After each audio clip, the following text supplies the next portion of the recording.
ምን ይልሽ ነበር? ከግቢ እንዳትወጪ እና ታዲያ ለምን ወጣሽ? አንቺ ግን ምን አደረግሽ? ወንድሜ ትእዛዝን እኮ መጣስ ፈልጌ አይደለም። እናንተ ስትቀሩ እኮ ምን ይሁን ብዬ ለማጣራት ነበር ነው የከፈትኩት። ውጤቱን ግን አየሽው አይደለ? ያ ሰውዬ እኮ ሰው አሰማራብሽ። ይቅርታ አትበይ ሉሊት። አንቺ በመሰረቱ የሰው ልጅ ሁሉ ንጹህ ነው አይደለም የሚመስልሽ? ምናልባት እኔ ባንቺ ዛሬ ልትይዣት ሲል የምልሽ ይገባሻል? 90 ዓመትሽ ላይ ዶክተር ብትሆኚ 91 ዓመትሽ ላይ በከዘራ የምትሄጂ በ92 ዓመትሽ አፈር የምትለብሽ ሰው ልትሆኚ ትችላለሽ። መማርሽ እኮ ለስምና ለዝና ሳይሆን አስተዋጽኦ ለማህበረሰብሽ ግንባታ አንድ ጠጠር እንድትጥይ ማስቻል መቻል አለበት። ካልሆነ ግን ገብቶኛል። ጭንቀትን እኮ ተረድቻለሁ። የዛሬ ብቻ ይቅርበልኝ እንጂ ከዚህ በኋላ የትም ቦታ ሲሄድ አሳውቃለሁ ወንድሜ። እሺ እንኩ ላንቺ ብዬሽ ነው። እሺ ደግሞ አንቺ ላይ አደጋ እንዳይደርስብሽ ምንም ሳትፈልጊ። እሺ ሁለተኛ እንዳዘነታ። እሺ ገባሽ? እኔ ጣፋንቴን አግኝቼ ከዴቭ ጋር ስሞሸር ወገብሽን አስረሽ እጅሽን እያጨበጨብሽ ትድኛለሽ ማለት ነው። በዚህ ከተኮነንኩ ልክ ሆነን ግን ድምጼን ከፍ አድርጌ ለምን ነው የሚመስለው? ለርካሽ ስሜት ውስጥ ቤት ያስገባሽ። ከመቼ ጀምሮ ነው መለያየት አስፈላጊ ሆነ?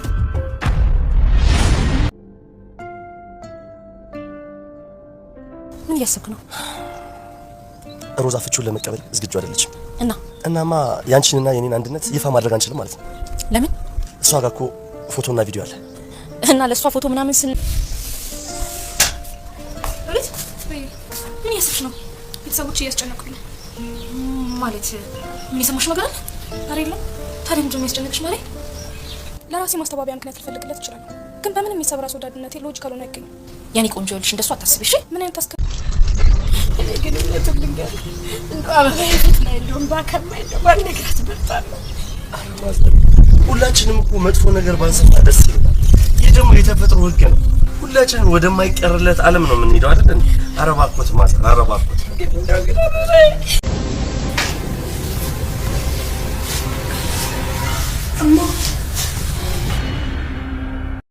የሉሊት አባት ስላረፉ ዴቭና የሉሊት እናት ለሉሊት ምን ብለው ማስረዳት እንዳለባቸው ተጨንቀዋል፣ ግራም ተጋብተዋል። ሉሊት ትምህርቴን ጨርሼ ቤተሰቦችን ረድቼ ከጭንቀራቸው እፎይ ብለው እያለች ስትጨነቅና ስታስብ መቼ ደርሼላችሁ አሳርፋችሁ ነው የምትለዋ ሉሊት አባቷን ሞት ነጠቃት።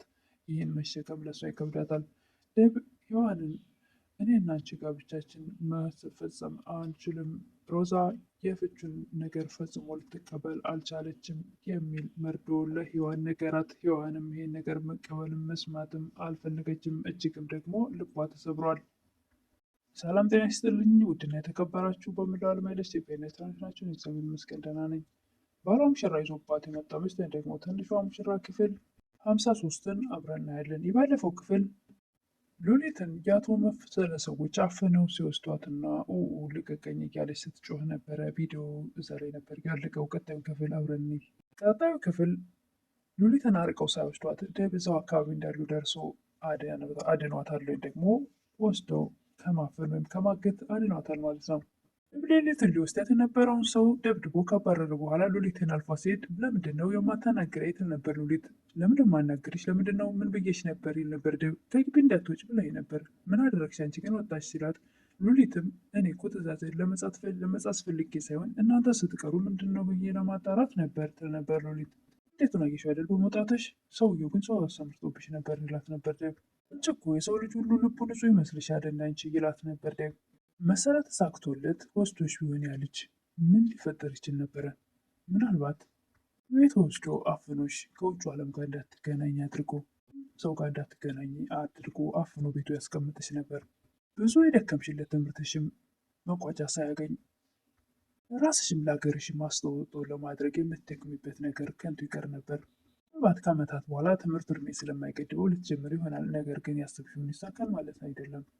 ዘመንሽን ብትሮጪ ዛሬን ልተኪዋችም ይላት ነበር ዴቭ። ዛሬም በአግባቡ ካልተጠቀምሽ 90 ዓመትሽ ላይ ዶክተሬት ብትጂ 91 ዓመትሽ ላይ ምርኩዝ የምትይዥ ልትሆኚ ትችያለሽ።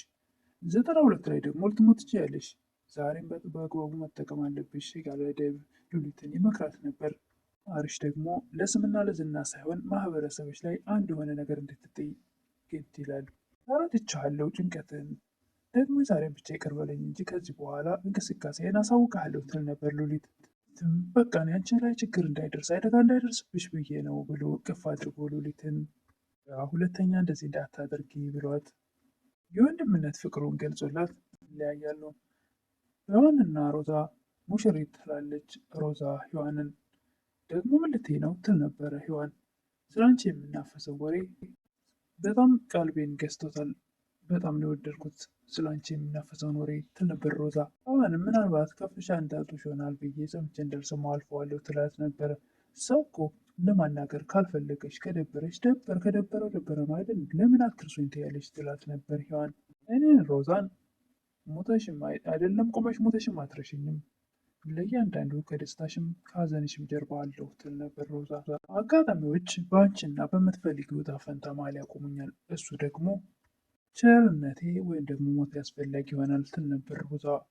ሔዋንም ሁለቱም አስፈላጊ አይደሉም፣ ልንገርሽ እኔ ዕጣ ፈንታዬን አግኝቼ ከደብ ጋር ስሞሸር ወገብሽን አስረሽ ሁለት እጅሽን እያጨበጨብሽ ትድሪኛለሽ ትላት ነበር ሔዋን። እሱን እናያለን፣ በትዳር ላይ ትዳር መሰረታለሁ የሚል ከሆነ እሱን አብረን እናያለን ትል ነበረ ሮዛ።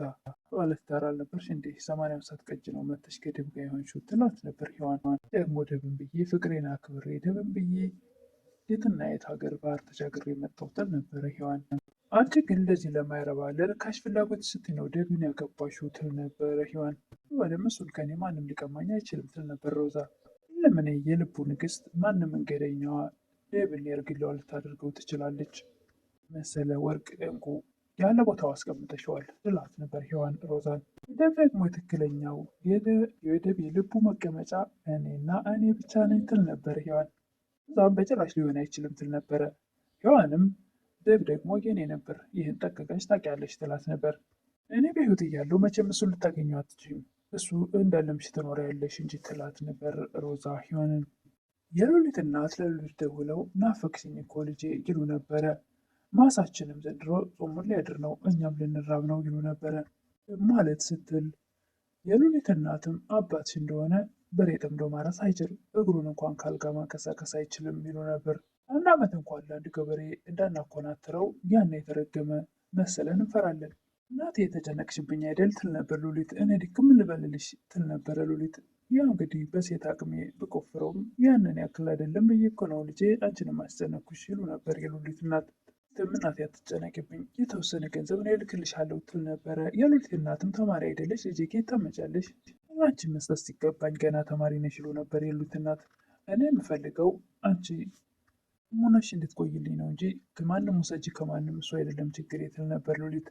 ትንሽ ጊዜ ነው የምናስቸግረው፣ ከዚህ በኋላ እንኳን ያ መሰረት ስለታሰረ መሬታችንንም ማኮራተር እንችላለን ይሉ ነበረ የሉሊት እናት። እናቴ መሰለ እኮ ተፈቷል ሳልነግርሽ ትል ነበር ደብ ለሮዛ። የፍቹን ጉዳይ እንዴት አደረግሽ ይላት ነበረ።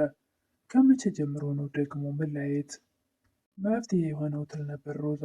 እሱም እኔ የፍቹን ነገር አልቀበለውም ትል ነበር ሮዛ።